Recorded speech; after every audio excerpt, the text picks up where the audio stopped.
County. Do we have any CEOs here? Just be upstanding so that we acknowledge you. So I can see there's the CEO for Kenya Medical Training College. Karibu. There's the acting CEO for KICC. Karibu.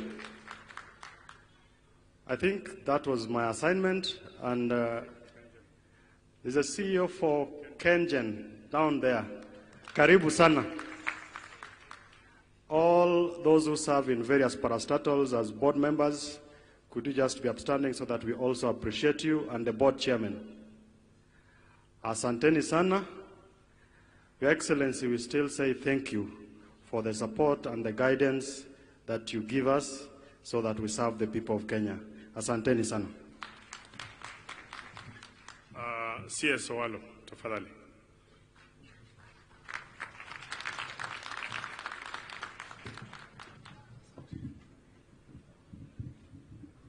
To the Church, His Excellency the President, and all protocols observed, good morning. Mine is first of all to introduce my cabinet colleagues who are here. Please stand. Moses Kuria, CS Public Service and Performance Management. My brother Ezekiel Machogu, CS Education. My sister Susan Nahumicha, CS Health. My brother Davis Chirchir, CS Energy. And my brother Mvuria, CS Blue Economy. Anybody have forgotten? I think that's all. Once more, Your Excellency, may I take this opportunity to thank you most sincerely for once more paying a visit to the people of Uriri. We were here a few months ago, and again, you have come back to pray with the people of Uriri. In this region, Your Excellency of Nyanza, I've said many a time in the recent past, and I want to repeat, that moving forward, we are going to work with your government in the foreseeable future. We want to change the paradigm in this region, from politics of rhetoric, politics of tribe, to politics of inclusivity, politics of development. We are aware, Your Excellency, that you have said that time for politics is over. We are going to be part and parcel of your government moving forward. We want to be part of the re-election of your government in 2027. And as a people, we are not going to wait for you to form the government, then we wait to join. We will form the next government with you, Your Excellency. I want to pray for the people of this region, appeal for peace, and appeal for everybody in this region to work together with the government as we move forward. May God bless you.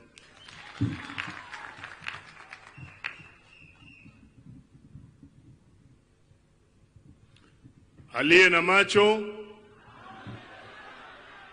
aliye na macho, aliye na masikio, munaona muoni, munasikia musikii. Your Excellency, I just want to go through a few things. This is the second time you're visiting this constituency in less than a year. Lakini sisi hatuko kupigia kura. We don't take it for granted. Tunasema asante na asante sana. When I came to talk to you, and we agreed on a few things to start with, and you paid us a visit here, Your Excellency, ukasoma vitu mingi, wengine wakasema yote ni hot air. Lakini mimi nataka kukupatia report card yako so far. Dungasoma na report card. Sinipatie report card yake so far ya cut. Your Excellency, when you came, we asked you for a level 3 hospital. I want to report today that you have actually kept your word. That hospital is ongoing as we speak. Your Excellency, when you came here, tuliongea infrastructure funding for schools. Ukatuahidi unatupatia pesa kwa mashule mbili. ilikuwa ni Uriri, pesa imeingia, tayari kazi imeanza. Ukasenda St. Mary's Oyola, pesa imeingia, hata waziri yuko hapa. Your Excellency, when you came, ulisema katika TTI mali tuko hapa, that we need to have 100 computers so that we set up a Jitume lab. I am here to report to you that the 100 computers are here. They are functioning. Na ukitoka hapa kabla uingie kwa gari, mimi nataka uende uone wanafunzi wako hapo wanaendelea. Your Excellency, when you came, this particular institution, despite it having 1,500 students, ilikuwa na mwalimu mkuu peke yake. Mimi nikakwambia unisaidie trainers. I am here to report to you that 20 trainers tayari wamepostiwa hapa. Simwambie asante. Your Excellency, tuliongea mambo ya equipping ya Technical Training Institute hii.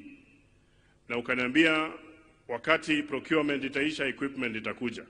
But before that, the Ministry of Industry and Trade, mahali waziri Moses Kuria alikuwa, kutoka kwa numerical machining complex, walitupa hapa equipment ya kwanza worth 1.5 billion. It is already here and it is installed.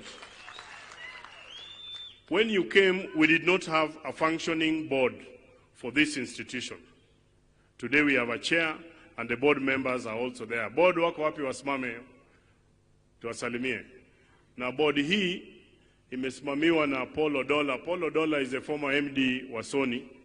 Alikuwa na wewe wakati ulikuwa waziri wa agriculture. Rafiki yako sana, yeye ndiye anatuongoza hapa. Asanteni sana. Your Excellency, when you came, tulikuongelesha mambo ya sukari. That this area, wakulima wengi ni watu wa sukari. Every single regime imekuwa. Si tumekuwa tukiona deni ya majani chai inatolewa, deni ya kahawa, hata mandugu zangu wape kutoka Kuria, kutoka Meru wakati mwingine wakasaidiwa mambo ya miraa. Hii sugar cane yetu imekuwa shida. You are the first president in history to have come na kuondolea madeni ya Sony 100%.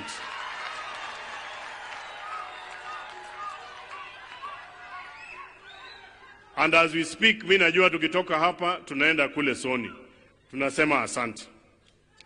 One of the things, Your Excellency, ile watu hapa wamenipatia shida ni mambo ya stima. Report card yangu kwa mambo ya electricity connectivity iko mbaya. One of the projects we discussed with you was the expansion of Gogo from 2 megawatts to 8 megawatts.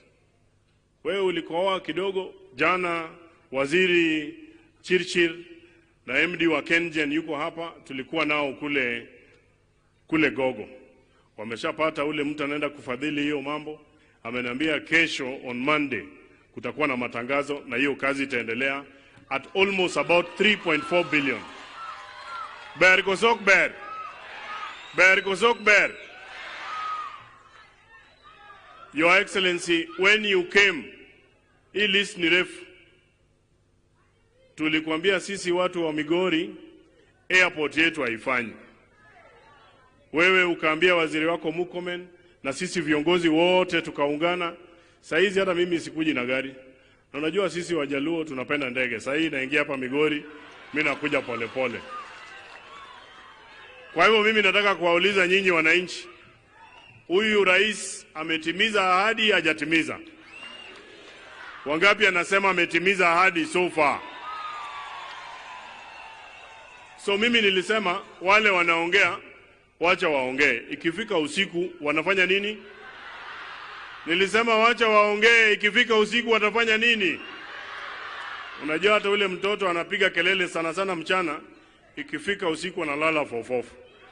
Kwa hivyo wale ambao hawana imani waendelee kuongea, sisi tunafanya kazi na wewe kwa minajili ya wananchi wa hapa. And because you know, sisi hatujaona serikali for a long time, Your Excellency. Because hatujaona serikali for a long time, you might think sisi tunakusumbua, but ni kwa sababu hatujaona. Sasa wewe ukikuja namna hii tena tunakuwa, ukitoka hapa enda kama miezi moja hivi tena urudi. Uende tena miezi ingine moja tena urudi. Si namna hiyo? Anaenda kidogo anafanya nini? Anaenda kidogo anafanya nini? Hiyo hospitali inaendelea vizuri na tutaiona kuendelea leo. Nimeona waziri wako yuko hapa na serikali yako yote, hata kesho tumefurahi, for the first time in history cabinet is going to be held in Kisumu. Cabinet huwa iko huko tu Nairobi, round hii ni hapa Kisumu. Hao watu wako wote wako hapa kwa ile hospitali, utuongezee ndio ifike full level 4. Ifike full level 4, si ndio? Hii constituency mahali tuko hapa mahali tuko, tumefanya hiyo makaratasi yako, makaratasi ya mambo ya administration ikapita, iko kwa desk ya Raymond. Tafadhali, Your Excellency, wewe ukisimama hapa, hao watu wa Oyani wapatie sub county. Ndio tuweze kupata DCC hapa, alafu mimi lete watu wa death and births wafanye kazi hapa. Sasa wasitoke hapa kwenda Migori, wawe wanapata huduma hapa karibu. Ile mambo ya soko inaendelea vizuri. Ile mambo ya masoko inaendelea vizuri. Nimeona pia Singa yuko hapa. Takupatia list utusaidie. Kule Oyani, Sibuche, Oria Market na Pinyo Wacho mali tunaenda. Kwa hiyo mradi yako tafadhali utuingizie hiyo masoko yetu iweze kuingia pale. Tumekuwa na rais pale Bware, akakaribishwa na wanafunzi na amewapatia pesa ya infrastructure pale milioni 5.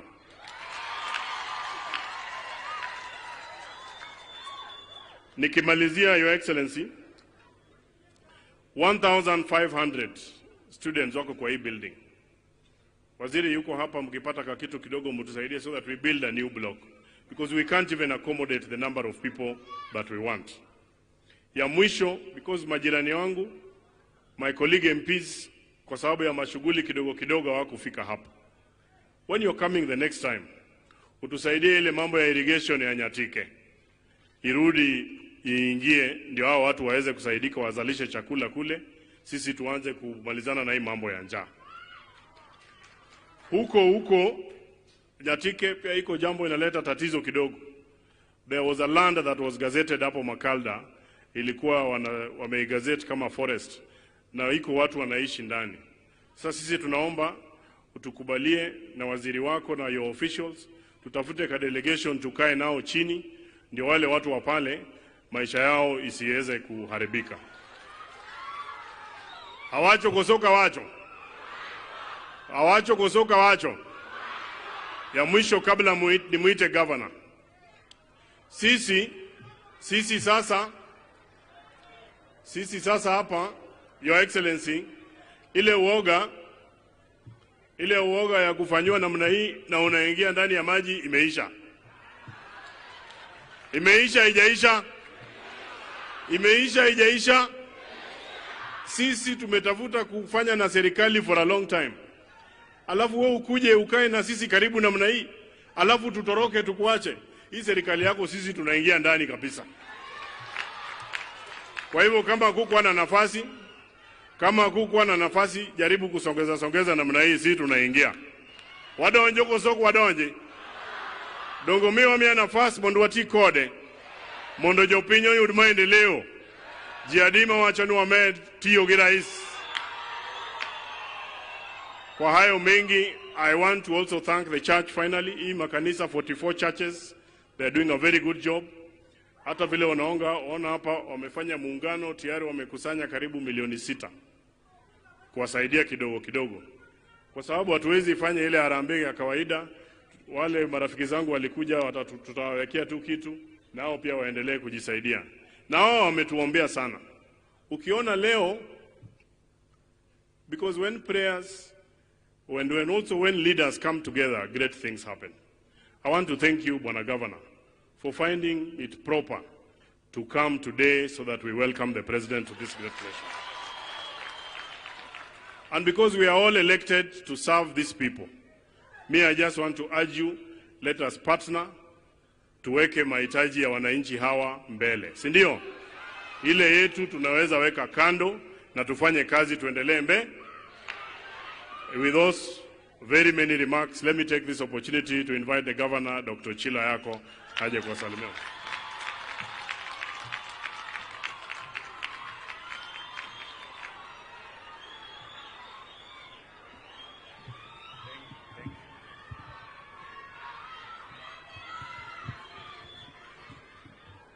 Watu wa Uriri hamjambo.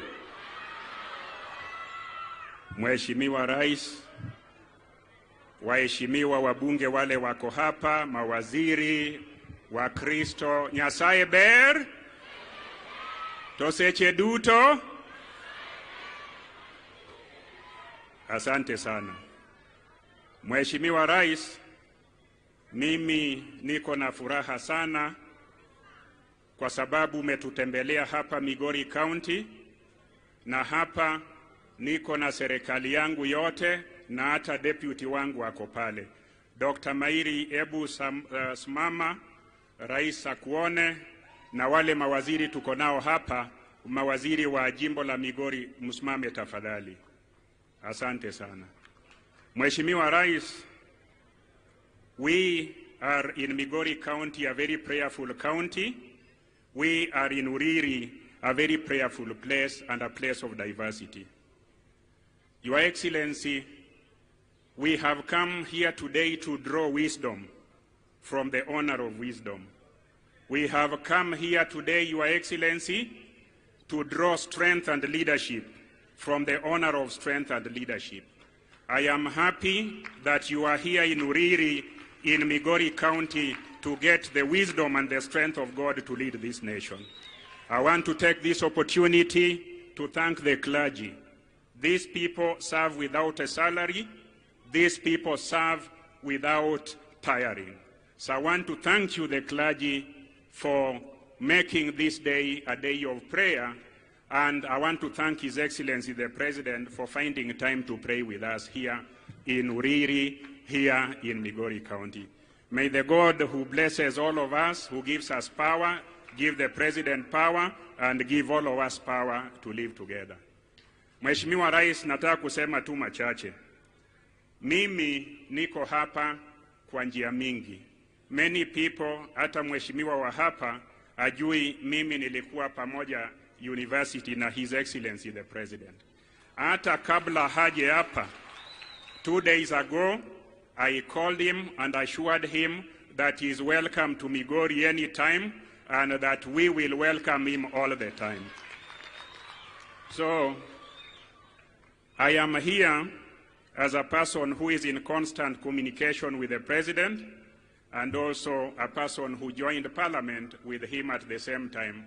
And when I say that, many of you may not know. When we started the Orange Democratic Movement, we were fundraising for that movement. One of the fundraisers were done at His Excellency's house. Another one was done in my house. Another one was done at Professor Nyong'o's house, Raila Odinga's house, and Uhuru Kenyatta's house. Sisi zote tulichangia hiyo movement ambayo gave us the new constitution. So thank you very much, Your Excellency. I am here and you are here. The national government and the county government are governments of the people, elected by the people and serve the same people. Kwa hivyo hapa county ya Migori sina watu wangu, wale sio watu wa His Excellency the President. He serves us nationally and I serve you locally, and when we join and cooperate as the constitution envisages, then this place itaendelea kama mbolea ya fertilizer imewekwa. Kwa hivyo Rais, I want to assure you that my government, within the Constitution and even outside the Constitution, will partner with your government for the sake of our people here. I want to appreciate some of the opportunities that we have had together. Juzi Moses Kuria, unaona huyu Moses Kuria, I am one of the people who made him secretary wa SONU wakati tulikuwa kule university, and he's my very good friend. Kwa hivyo we will miss him in that docket. Alikuja pale Makalda, tukazindua mradi kubwa ile inaitwa County Aggregation and Industrial Park, and the national government gave us 250 million, and Migori County government put inside 250 million, and the project is on course. So as I mentioned that, Your Excellency, barabara ambayo mjumbe ametaja inaenda mpaka hiyo project. Vile aliomba lam, weka lam ifike kwa hiyo aggregation park, watu wa Nyatike na watu wa Uriri wapate lam.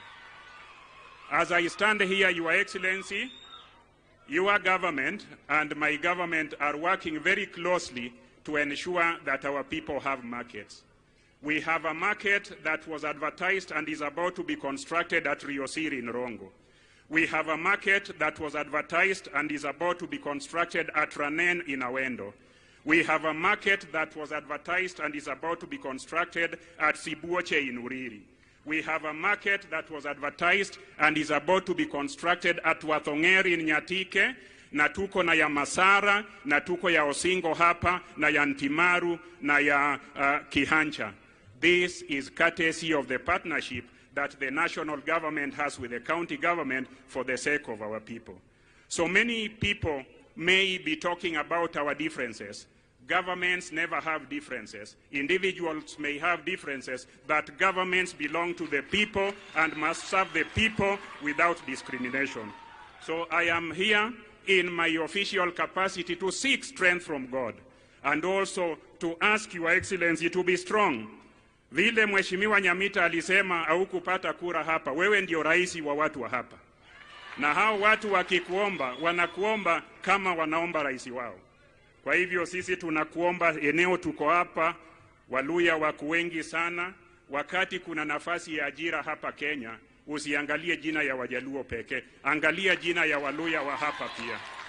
Ukipata Omondi, huyo Omondi anaweza kuwa Mjaluo, unaweza pata Onyango, lakini hapa tuko na Waluya wengi. And in your department that talks about inclusivity, please, when you are recruiting teachers, I know my brother Machogu is here, remember the Luyas, remember the Somalis, remember the Kurias, remember the Subas and the Jaluos, so that we are diverse Migori where everybody is moving forward together. Your Excellency, I just want to ask for a few things. Ile kiwanda inaitwa Sony, wakati wakulima hawalipwi, wakati wanalipwa pesa kidogo, the poverty, the hardship we see here. Ukienda pale kiosk hapa Oyani, utaona bila malipo ya wakulima, those kiosk owners earn nothing. So Your Excellency, you have done a wonderful thing. I have served in other administrations, but I've never seen a president who is so generous and so kind to write off all the debts and promise a people that they will have their factory back and that factory will be run and managed properly. Hapa chini tuko na River Oyani.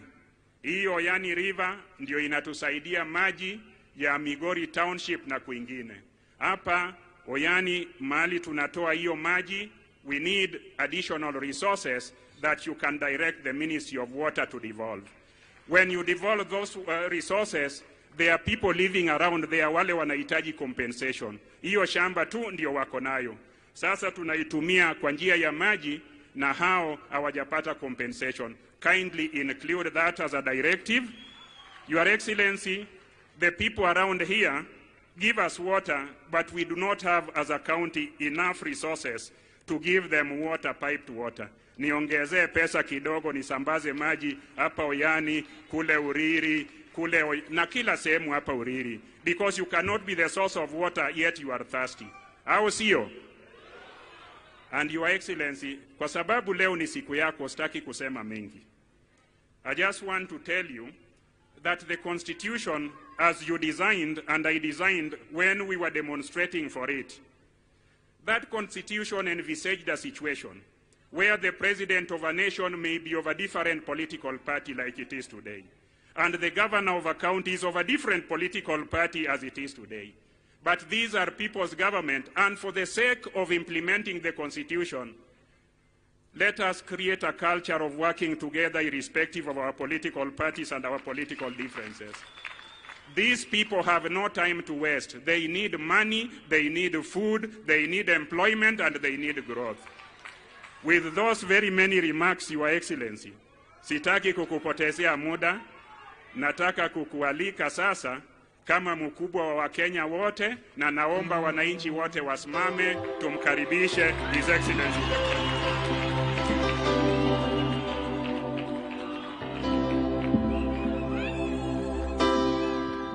Aya, asanteni sana, tafadhali tuketi. Thank you very much.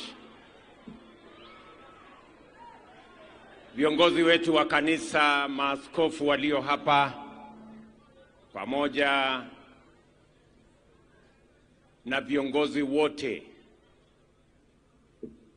ndugu viongozi wenzangu, gavana wetu wa hapa, mjumbe wetu, rafiki yangu Bwana Mark Nyamita, na viongozi wale wengine wote, mawaziri, wabunge la kitaifa, wabunge wa kaunti, ndugu wananchi wa Uriri, hamjambo. Rongo hamjambo. Mirembe. Muri mwoyo.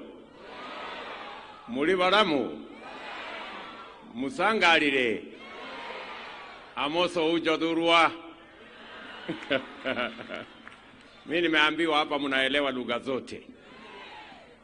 Kwa hivyo mimi kwanza namshukuru Mungu ametupatia hii nafasi. Tena tumefika hapa Uriri, kaunti yetu ya Rongo. Asante sana kwa kutukaribisha katika ibada hii. Na nimekuja leo na nitakuja tena na tena. Wacha nichukue nafasi hii niwashukuru watu wa kaunti hii ya Migori, kwa sababu wakati wa uchaguzi mwaka uliopita mlinipatia kura zenu, hata kama ilikuwa kidogo. Hiyo kidogo nimekuja kutoa shukurani. Nasema asante sana. Na nimekuja na shukurani nyingi tena, hata sio kwa sababu ya kura peke yake. Nimekuja kwa sababu mwaka uliopita Wakenya walifanya jambo la ajabu na ya muhimu. Siku nyingi katika taifa letu la Kenya tumekuwa tukifanya uchaguzi inakuwa na fujo. Tumekuwa tukifanya uchaguzi inaingia ukabila. Tumekuwa tukifanya uchaguzi ambayo inaleta sisi matatizo. Lakini mwaka uliopita Wakenya wote wa sehemu zote na jamii zote tuliweka heshima yetu kama Wakenya duniani kote. Watu walikuwa wanangojea mambo ambayo sio mazuri kutoka Kenya, lakini tuliwashangaza kwa sababu mwaka uliopita tulipiga kura, ikawa ni kura ambayo ilikuwa na mambo matatu ya muhimu. Ya kwanza ilikuwa ni kura ambayo ilikuwa na amani, na mimi nawashukuru watu wa Uriri, Migori na Kenya kwa kura ya amani. Jambo la pili, tukapiga kura ambayo haikukuwa na misingi ya ukabila. Raila ambaye tulishindana na yeye alipata kura katika kila sehemu ya Kenya. Mimi vile vile nikapata kura katika kila sehemu ya Kenya.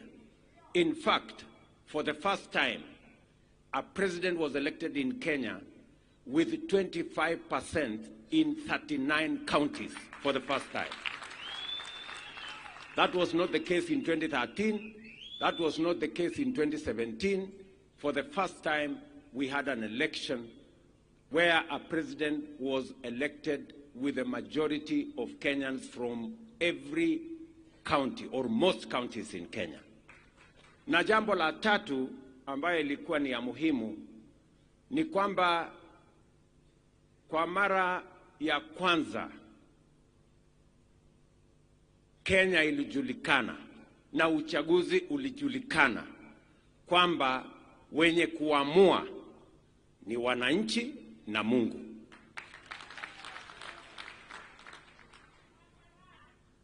Unajua pale mbeleni ilikuwa inasemekana kuna watu wachache wanaketi mahali fulani na kuamua. Ikasemekana kuna watu wanaitwa deep state ndio wa kuamua. Sijui ingine system ndio wa kuamua. Sijui nasikia hata ingine inaitwa machinery ndio ya kuamua. Lakini mwaka uliopita ilijulikana ya kwamba sio system, sio machinery, sio deep state, ni wananchi wanaamua kwa mapenzi ya Mungu. Ndio nimekuja hapa ndugu zangu watu wa Migori kuwaambia asante sana, kwa sababu tuliweka heshima kama taifa la Kenya in the community of nations.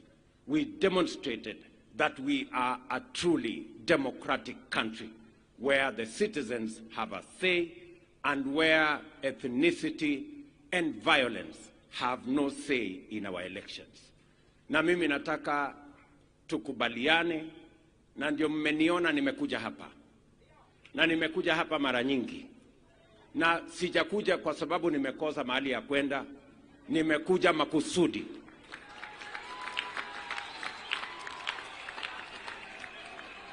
Nimekuja makusudi, deliberate, intentional, kwa sababu mimi nataka kuondoa kasumba ya zamani ya kusemekana ya kwamba kuna watu wanabaguliwa kutoka serikali ya Kenya. We need a paradigm shift in the politics of Kenya.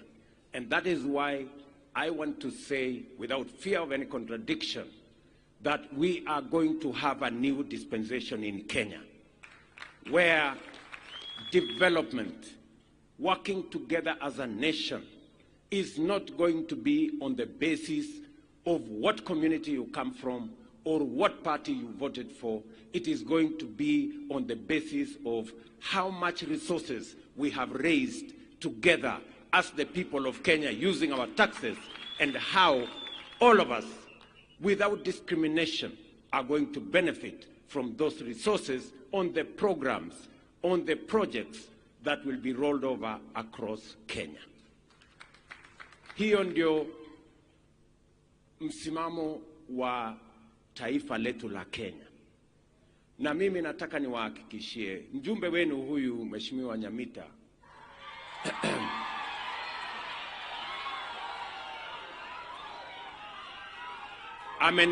amekuja na ndugu zake wengine wengi, wakaniuliza tunataka mambo fulani, tunataka mambo fulani, tunataka mambo fulani. Nikamwambia mambo haya yote tutafanya kwa sababu hapa Migori, Uriri ni Kenya, na wananchi wa hapa wanalipa ushuru, na mimi ndio rais wa taifa la Kenya, na nyinyi ndio wananchi wa Kenya.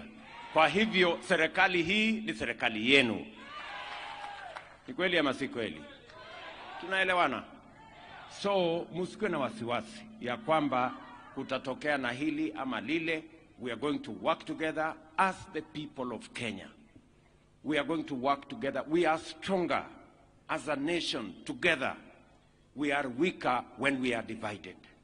Ndio nimesema ya kwamba hatutaki tena tugawanywe kwa misingi ya kabila ama siasa ya kugawanya watu. Tunataka tuungane, tushirikiane, ndio tuweze kupeleka taifa letu la Kenya mbele pamoja. Tumekubaliana jameni? Na ndio sababu hiyo mimi nimekuja hapa leo kuwaeleza watu wa hapa Migori ya kwamba vile tumechaguana, mimi niko tayari na serikali yetu yote tutafanya kazi na wale wote mmewachagua kama MCAs, wabunge wenu, senators wenu, governors wetu. Hawa wote ni viongozi wa Kenya na tutashirikiana na wao kupeleka mambo ya maendeleo mbele, ndio tuweze kujenga taifa ambayo sisi zote tutajivunia. Tunakubaliana jameni? Mimi vile vile nataka niwaeleze watu wa hapa Uriri na watu wa Migori, kuna mambo mengi ambayo tumepanga kama serikali. Kwanza tulikubaliana wakati wa uchaguzi tulikuwa na changamoto kubwa ya mambo ya elimu, CBC ilikuwa na shida. Watu walikuwa hawajui JSS itaendelea namna gani. Tulikuwa na matatizo ya upungufu wa walimu. Ndio sababu kama serikali, hatua yetu ya kwanza nikaweka jopo ambayo ilitengeneza mambo ya elimu. Sasa matatizo yote tulikuwa nayo ya CBC tumeyatatua. Sasa tuko na mpango na taratibu ya sawasawa inaendeshwa na Mheshimiwa Ezekiel Machogu ambaye ni waziri wetu wa elimu.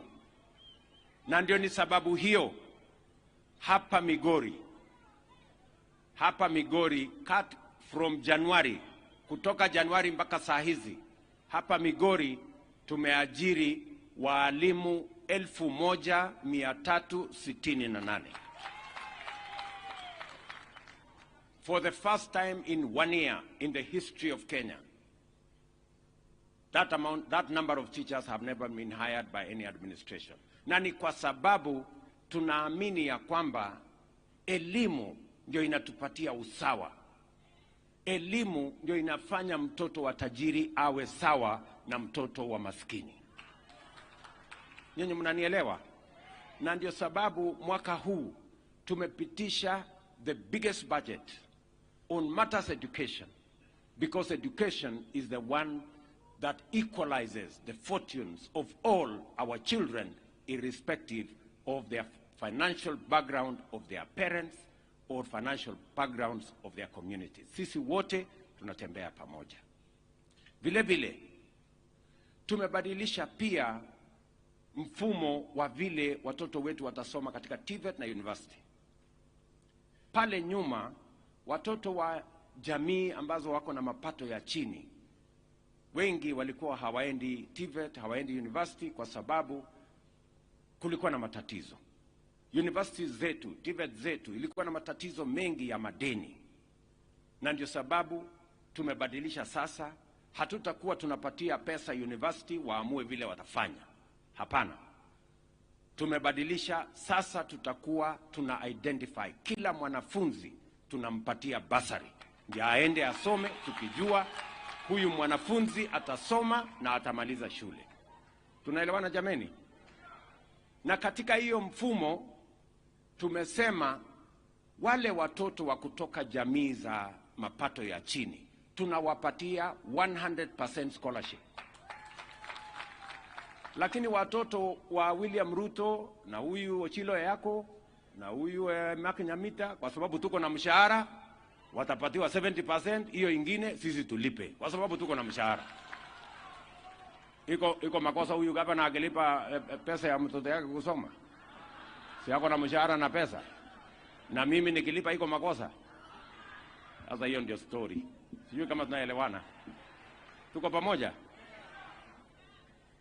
Vile vile, na ndio nilikuwa nataka niseme, ndio tuelewane vile tunaendelea pamoja.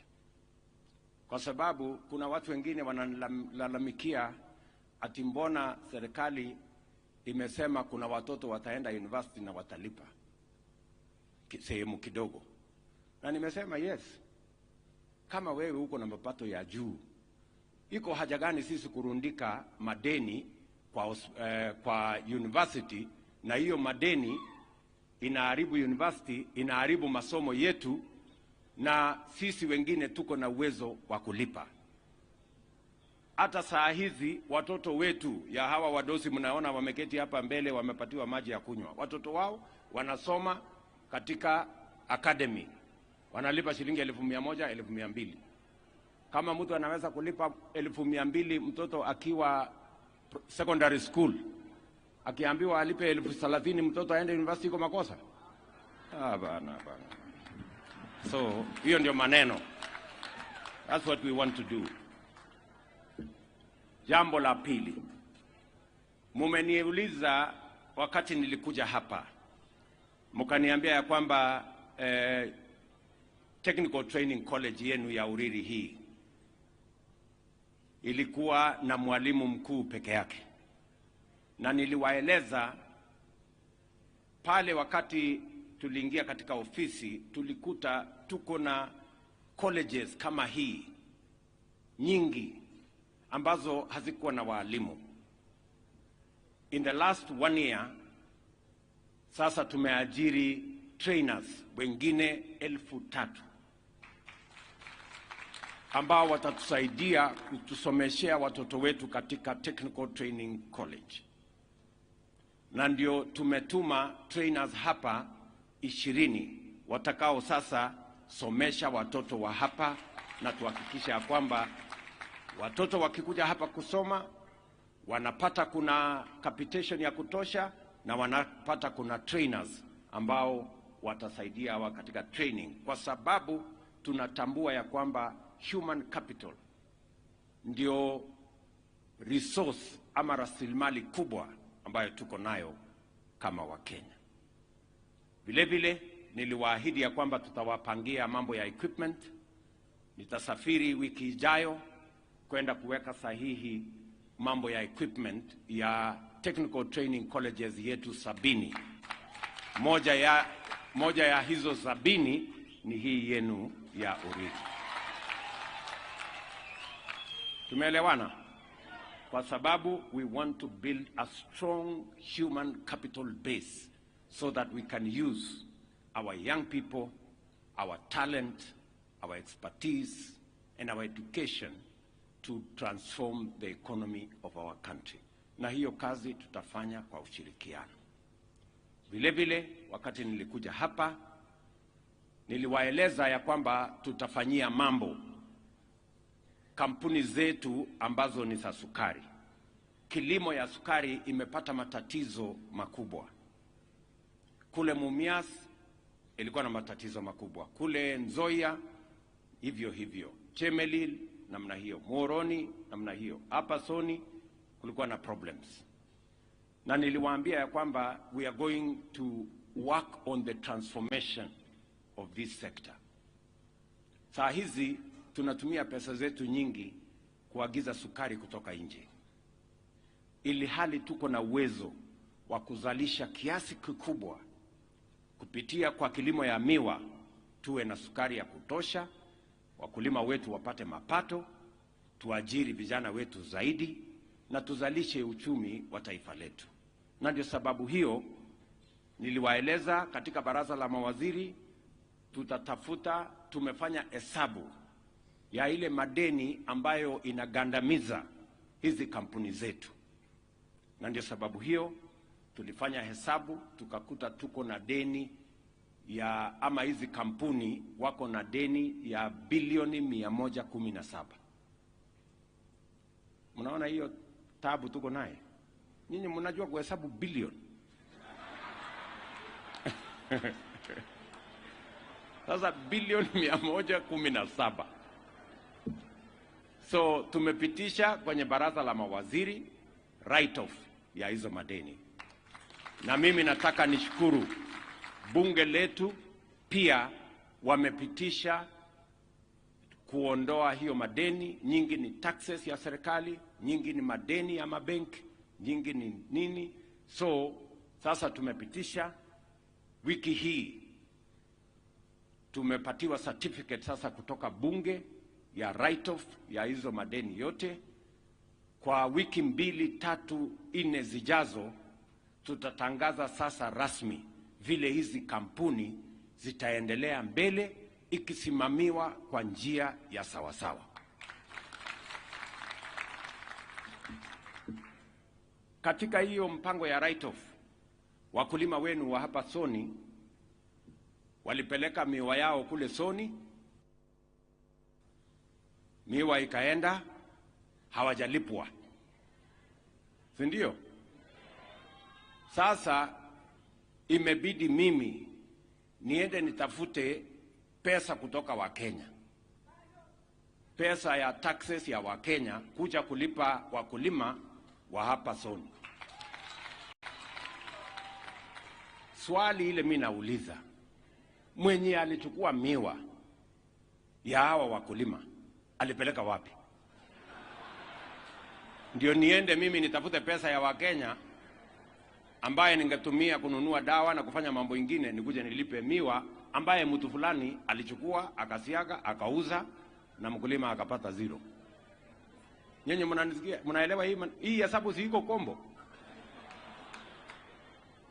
Sasa ndio nimesema tuko na deni ya wakulima ambao walipeleka miwa yao, si ndio? Ikapokelewa huko kwa kampuni, ikasiagwa, ikaenda ikauzwa, na hawakupatiwa pesa. So nimekubali mara ya mwisho mimi nitatoa pesa ya Wakenya tulipe wakulima. Na hapa wakulima wa hapa wanadai kampuni yao shilingi milioni 865.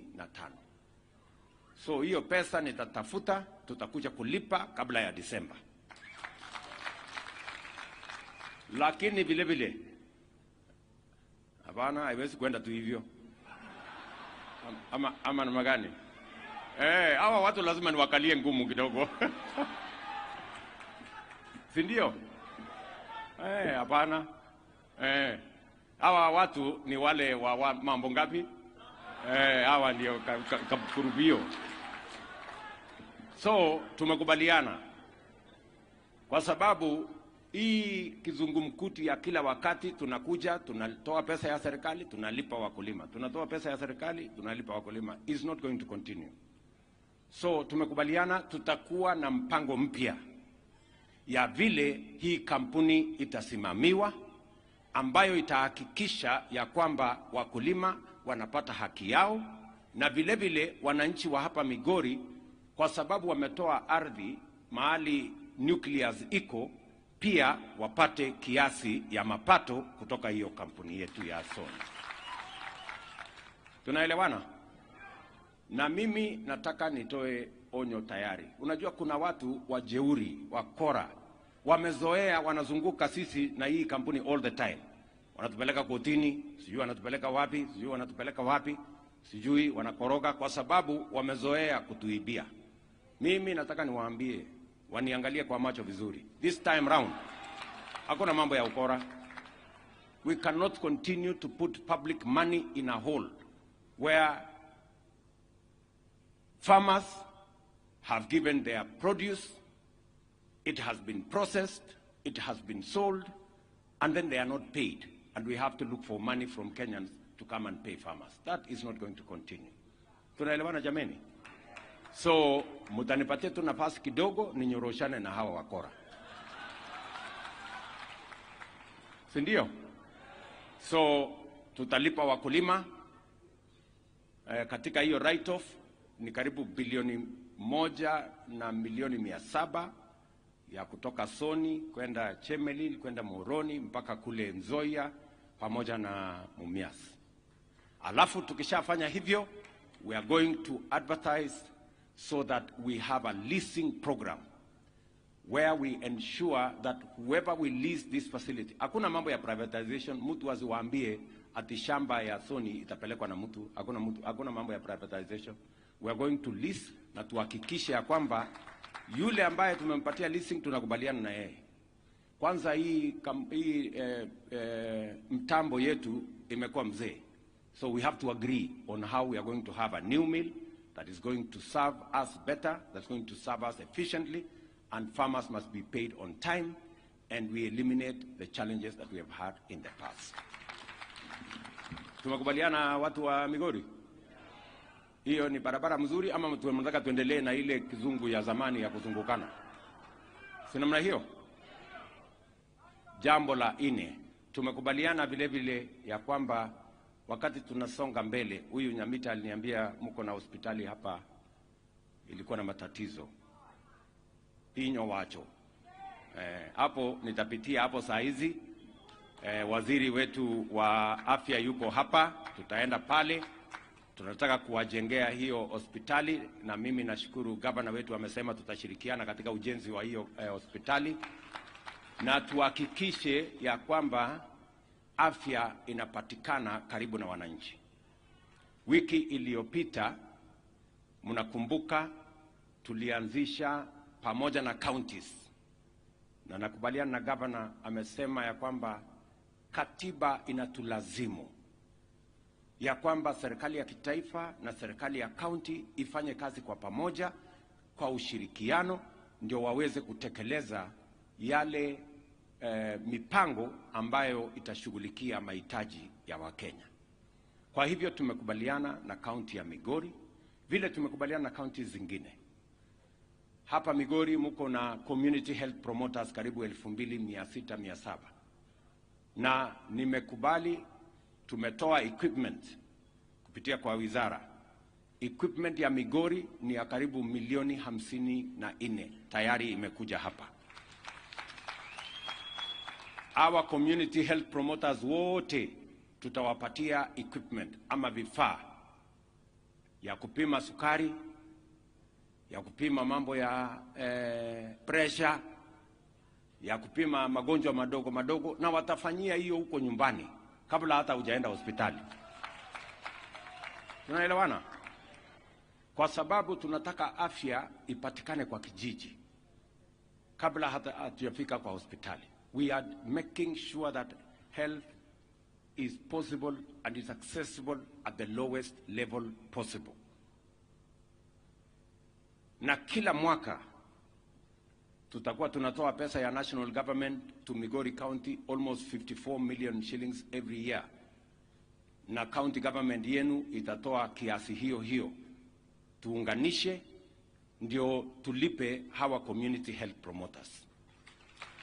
Wamekuwa wakitusaidia as volunteers, lakini tumeona tuwapatie marupurupu kidogo. Tunaelewana? So kwa sababu tunataka kushughulikia afya. Vile vile wabunge wetu, and I want to appreciate our members of parliament. Kwa sababu tumekuwa tukijaribu mambo ya universal health coverage for the last almost 10 years, hatujafaulu. Safari hii tumesema we must have a legal context. Ndio tumepeleka sheria 4 bunge ambayo itatusaidia katika usimamizi wa universal health. Kwa sababu afya bado inatusumbua. Wananchi wengi bado wanaenda hospitali, gharama inakuwa kubwa, wanauza mali yao, wanauza shamba, wanauza ng'ombe, wanauza nini, watu wanaingia kwa umaskini. Si ni kweli? So na ni changamoto ambayo lazima tushughulikie. Na mimi niliwaambia ya kwamba nikichaguliwa, hii ni jambo moja nataka nitatue, ndio Kenya iwe on sound footing kwa mambo ya afya. So haya maneno yote yako bunge, na nimeambiwa na leader of majority wa bunge zote mbili ya kwamba zitakuwa tayari. Ingine itakuwa tayari wiki hii, ingine itakuwa tayari wiki ijayo. Tarehe 20 mwezi huu ndio tuna launch formally universal health coverage katika taifa letu la Kenya.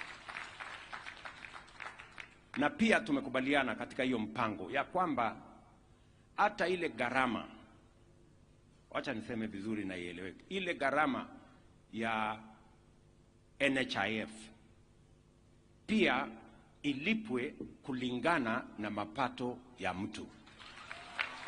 Wale wenye mapato ya chini walipe chini, wale wenye mapato ya juu kama mimi nilipe juu kidogo. Si hiyo ndio kila mtu ndiye atabeba mzigo kiasi yake? Ndio tumesema ile mmekuwa mkilipa NHIF shilingi 500 wale watu mama mboga na wale watu wa chini. Sasa tutapunguza kutoka 500 mpaka 300 hapo chini. Alafu mimi saa hizi nalipa shilingi 1,700. Sasa mimi nitalipa shilingi 15,000. At least tuendelee namna hiyo. Kwa sababu mshahara yangu ni kubwa ama? Ndio. Na hata huyo Chilo atalipa juu kidogo. Na Nyamita atalipa juu kidogo. Na ule mjumbe wetu anaitwa nani, ule MCA wa hapa? Huyu Douglas. Hata huyu Douglas atalipa juu kidogo. Ama namna gani? Iko makosa hapo mkipima? Si tusaidie mama mboga jameni? Namna hiyo. Sasa nyinyi mjipange. Sijui kama tumeelewana. Hiyo ndio taratibu ya kupanga mambo ya taifa letu la Kenya. Vile vile mimi nataka niseme ya kwamba tulikubaliana ya kwamba pia ni lazima tupange vile tutapunguza gharama ya maisha. Tupunguze gharama ya maisha kwa kusaidia kuzalisha chakula katika taifa letu la Kenya. Hapa Migori, katika Nyanza mzima, watu wa Migori ndio namba 1 kwa kutumia fertilizer. Mimi nataka niseme pongezi. Hapa Migori ndio mumetumia magunia 1200 katika msimu uliopita. Na mimi nataka niwahakikishie the government of Kenya is going to double. Tutawaongezea hiyo magunia 1400 ya mwaka huu ambao inakuja. Kwa sababu njia ya kupunguza gharama ya chakula ni kuzalisha chakula zaidi. Na njia ya kuzalisha chakula zaidi ni serikali kushikana na wakulima, kusaidiana, sisi tupunguze gharama ya kilimo, tuwapatie mbegu ya sawasawa, tupunguze gharama ya mbolea, muweze kuzalisha chakula. Tunaelewana? Tuko pamoja? Bei ya chakula haiwezi kupungua ati mtu akiweka sufuria kwa kichwa. Hata kwa uganga ama dawa ama kwa uchawi iwezekani. Mpaka watu walime. Ama namna gani watu wa Migori? Hata kama wewe ni mganga hodari namna gani, ati utaweka sufuria kwa kichwa alafu chakula ipungue bei? Hapana. Hiyo ni upuzi mingi sana. Tumeelewana?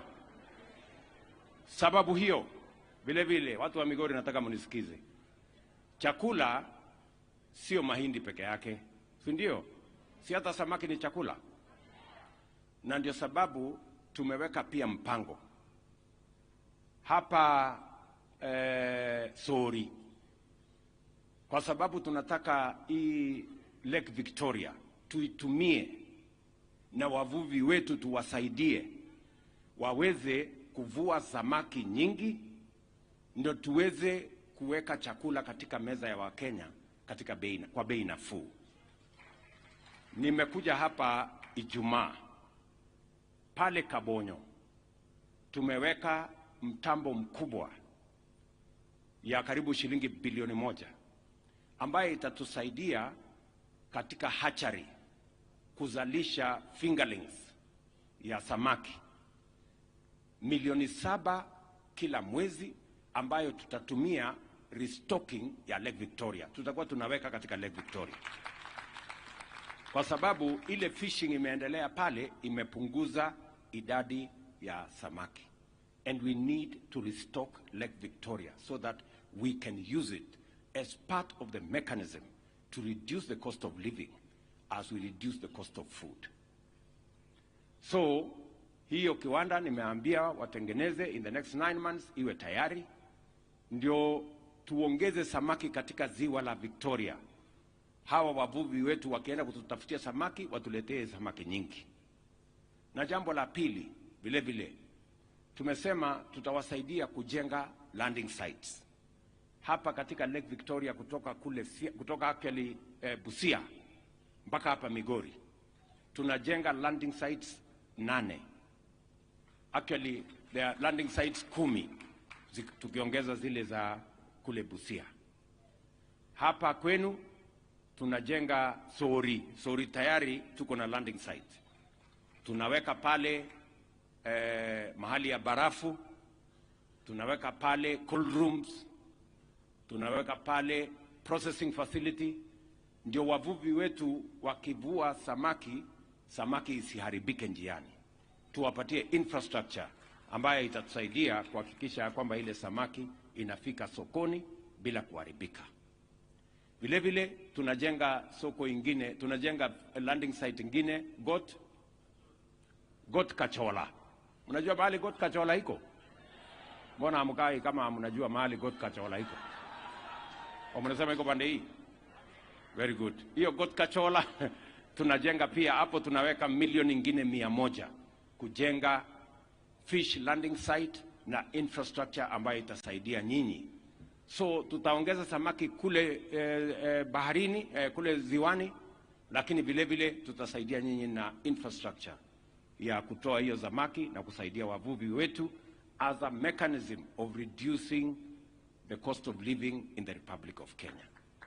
Mtatusaidia. Kuna watu hapa ambao wako na hiyo biashara ya uvuvi, hata kama ni wachache, si tutasaidiana kuzalisha hiyo? Vile vile tumekubaliana ya kwamba ili kupunguza post harvest losses, chakula inayoharibika tukishavuna, tumekubaliana ya kwamba we are going to have a program ya kuhakikisha kwamba serikali itasaidia wakulima katika mambo ya drying. Tumeagiza mobile dryers 100 itafika hapa mwezi huu, na tumerefurbish ile drying facilities yote ambayo iko Kenya, ndio wakulima wanaweza kudry their produce. Na vile vile tulikubaliana ya kwamba lazima to improve market infrastructure, ile masoko tuko nayo. Umesikia governor akitangaza ya kwamba hapa Makalda tumeshirikiana, national government inatoa 250 million, county government inatoa 250 million. Tunajenga county aggregation and industrial park ya Migori hapa Nyatike. Tunaelewana? Na hiyo county aggregation and industrial park ndio mahali ambapo tutakusanya mazao ya watu wa hapa Migori.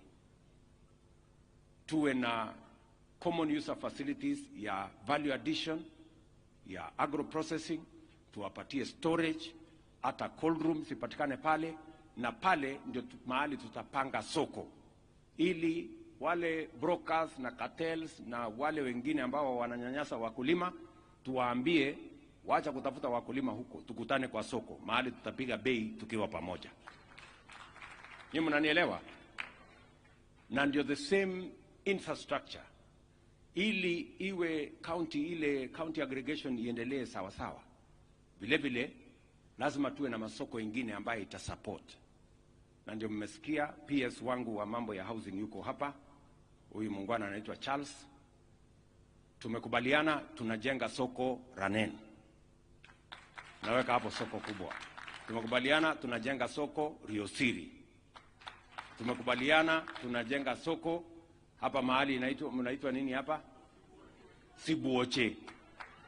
Hapa Sibuoche tunajenga soko. Tumekubaliana tunajenga soko kule Masara. Tunajenga soko Nyabohanze pale Kuria West, na tunajenga soko ingine Ntimaru kule Kuria East, na tuna soko ingine 2 mlisikia governor akisema. Haya masoko tutajenga, county government wanaweza kutuongezea pesa kama wanataka ikue kubwa zaidi, alafu tukimaliza tuna handover, county government watasimamia, watapanga vile wafanyabiashara wataendesha biashara yao. Kina mama mboga wasiuze mboga yao barabarani, tuwe na mahali pa heshima, iko maji, iko stima, iko maneno mzuri, ndio tuweze kupeleka mambo yetu mbele. Na pia tupunguze chakula inaharibika kwa sababu ya handling ambayo sio mzuri. Tumeelewana jameni? Hivyo ndivyo tutajenga taifa letu la Kenya. Mimi nataka niwaambie, katiba ya Kenya haiwezi kujengwa na makelele, itajengwa na mpango. Na hiyo mpango ndio tunashirikiana tukiwa sote kama viongozi. Tumekubaliana jameni, tuendelee na hiyo barabara ama mko na mpango ingine? Hiyo mpango ndio sawa? Tuendelee namna hiyo? Tushirikiane namna hiyo? Tupeleke Kenya mbele? Vile vile mmeniambia kuhusu barabara, si ndio? Na huyu mjumbe wenu amekuja akanihangaisha huko ofisini, akaniambia kuna barabara inatoka mahali inaitwa Stella. Mimi sijui Stella iko wapi.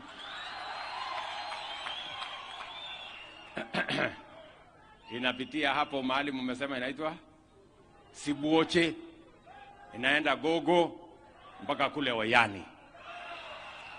Na saa hizi tumetangaza kandarasi. Tukimaliza kutangaza hiyo kandarasi, nitatuma contractor akuja anzishe tujenge. Ndio nilikuja wakati ile ingine nilikuja nikaanzisha barabara pale Nyarach, ilikuwa inaenda Oboke mpaka Rangwe. Lakini wakati niliondoka mkakuja mkafanya fujo, mkafanyia fujo ule contractor, mkaharibu sijui nini, mkaharibu nini, contractor ametoroka. Sasa swali mimi niko naye kwenu, kwa sababu nimesikia huku kwenu watu ni wakuchoma lami. Sasa kabla mimi sijaharibu pesa ya raia ya Kenya kuja kuweka lami ndio mchome, nataka mniambie mapema, hii lami mnataka ya kujenga ama ya kuchoma? Na hawa watu wa kuchoma lami wanatoka wapi? Mtakataza hawa? Mtakataza hawa kuchoma lami? Hapana, mimi lazima mnihakikishie, mimi sina pesa ya kuharibu. Hii lami mmesema tujenge, ni ile ya kuchomwa ama ni lami ambayo itatumika kwa mambo yenu? Mtakataza watu ya kuchoma lami? Hebu nione wanasema lami haitachomwa tena. Very good. So mimi nawauliza kwa unyenyekevu, tunaelewana? Nataka niwaeleze wa Kenya, this is our country. Yeah? Mimi nimezunguka nchi nyingi duniani. Leo Kenya iko na heshima kubwa in many parts of the world. Tumeweka heshima ya Kenya na hadhi ya Kenya mbele. Lakini itakuwa ni mambo ya aibu. Tunatafuta waegezaji. Rais kwa mfano wa Ujerumani alikuja hapa Kenya. Mimi nilimtembelea Ujerumani, amekuja hapa Kenya. Tumeweka sahihi hiyo, mjumbe wenu mlikuwa mnasikia akisema kupanua hii gogo mambo ya stima hapa kutoka 2 megawatts mpaka 8.6 megawatts. Wametusaidia na pesa bilioni 4 na laki 6, 4.6 billion, ili tupate stima ya kusambaza. Lakini wananiuliza all the time, sasa wewe unatuambia hii maneno yote, hii pesa tutawapatia, lakini tunasikia watu yako ni watu ya fujo. Wanafanya maandamano, wanaharibu biashara, wanaharibu mali ya serikali. Sasa wananiuliza hii dam hii ya kutengeneza stima haitachomwa. Sasa mimi kazi yangu ni explain. Hapana, hii ni watu wazuri, sijui nini. Sasa nitaendelea kusema hii maneno mpaka siku gani? Sijui kama tunaelewana. No, lazima tuambiane ukweli. Because watu ambao wanataka kuwa investors katika taifa letu la Kenya, watu ambao wanatusaidia katika kuendesha maendeleo yetu, wanashangaa sana na sisi wakisikia ati biashara ya mtu fulani imechomeka, barabara imechomeka, mali ya serikali imechomeka, sijui nini imevunjwa. So we must ask ourselves these questions as Kenyans. What profile are we giving to our country if we continue the culture of violence and chaos and destruction of property? How is the international community who are supporting us in developing our country, how are they supposed to view us as a country? Nasema shetani ashindwe. So hiyo ndio swali mimi nawaachia nyinyi, na mimi nawauliza kwa unyenyekevu ya kwamba tunataka tufanye siasa yetu kwa taratibu, tushindane kwa taratibu. Vile tulifanya uchaguzi, hakukuwa na fujo, Wakenya wakiamua, na tunaenda mbele kwa pamoja. Na serikali, vile gavana wenu alisema, serikali ni ya Wakenya. Hata kama kuna tofauti kati yangu na gavana wenu, hiyo sio kumaanisha ya kwamba county government ya Migori haiwezi kufanya kazi na national government. Bahati mzuri hakuna tofauti kati yangu na Ochilo, si namna hiyo? Hiyo ni bahati mzuri, si namna hiyo? So we must be able to differentiate between differences of opinion and the profile of the country that matters to all of us, irrespective of your opinion. So tunataka tushirikiane namna hiyo. So otherwise, mimi nimeshukuru sana kufika hapa Migori. Mimi nimeshukuru sana umenikaribisha hapa Uriri, na nia yetu ni kupanga maendeleo ya Kenya tukishirikiana na viongozi wote, na nia yetu pia ni kuunganisha Wakenya, tuache ukabila isitusumbue na isitukawanye, na siasa iwe ni siasa ya mashindano ya sera, mipango na vile tutapeleka Kenya mbele, sio vile tutapigana ama kupiganisha Wakenya. Tumekubaliana na Migori, tumekubaliana watu wa Uriri. So otherwise huyu Mark ameniambia ya kwamba hawa maaskofu wetu wamejipanga, wamefanya mchango yao. Sasa sijui tutafanya namna gani, lakini hata mimi pengine, kwa sababu unajua mimi kuwa rais ni kwa sababu ya kuombewa na watu wengi, ndio. So nitatafuta wewe Mark Nyamita, nitakutafutia 5 milioni uongezee kwa kumalizia hapo, ndio. Sini nitume huyu mjumbe wenu atafika, sio? Na ni mtu mzuri.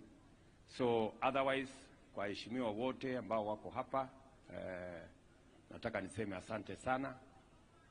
Pengine kwa sababu tuko na wabunge kutoka kule wanaongea Mirembe.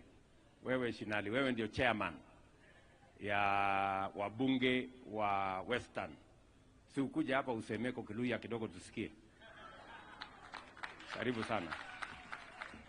Otherwise, oriomuno Nyasaya mulinde.